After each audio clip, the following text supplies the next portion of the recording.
After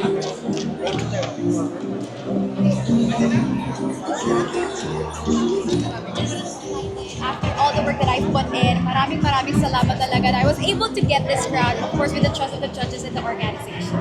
At what point in the competition did you feel that you already have the crown secured? Well, surprisingly, I wasn't really feeling nervous when the competition started tonight. I was just like, enjoying every moment I can. It's just once in a lifetime opportunity for me. And so I was just, having fun on stage. And thankfully, that transpired to the audience, to the judges. They were able to see the light in me. And I'm glad to be the joy of everybody. How do you plan to use your title? Well, it's a huge opportunity and it's a big responsibility for me. But thankfully, with Miss Philippines Earth Organization, with the connections that we'll be doing, with the networking, I'm sure that I will be able to influence more youth. I will be able to make more connections with corporations, with companies to make more eco-conscious decisions and programs for their respective companies. And of course, as for me, I'd like to be the voice of the youth when it comes to eco-consciousness. And I'd also like to be the queen that I aspire to be, a queen who walks the talk and a queen that actually serves with purpose and heart. May question ako na pang Q&A ha. I hope I'm prepared for this. Okay, what's the most pressing environmental issue that you think needs the most urgent attention? Well, it's always going to be climate justice. Philippines has been part of the global south, but it's really saddening that we take most of the effects of climate change. So it's high time that we really call for accountability for the global north countries. For us to be able to be taken care of, we need to make climate financial decisions that will benefit not just the country, but of course the earth as a whole.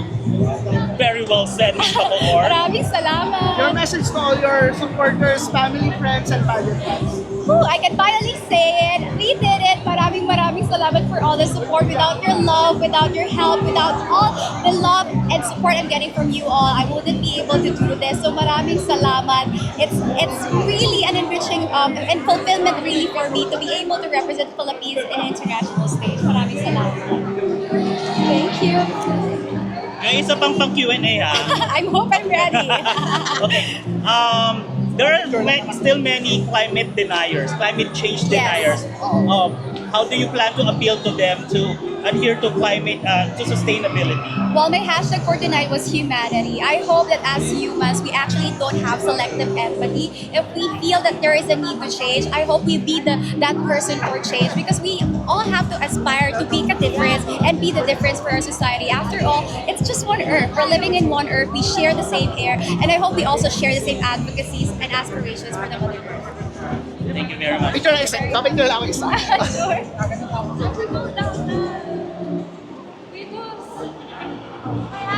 Thank you. Mama, thank you. Diba? Prayers. So what was going through your mind when it was just you and the Miss Antipolo? Well, nothing really. All I can feel is gratefulness. I was just giving it up to the Lord. I was actually asking my fellow beauty queens earlier, please pray with me. So I've been praying all this time. So when I was up on stage, I felt the calmness, I felt the peace. So I feel like it really pays off if you have faith. Any part of the competition that you found the most challenging?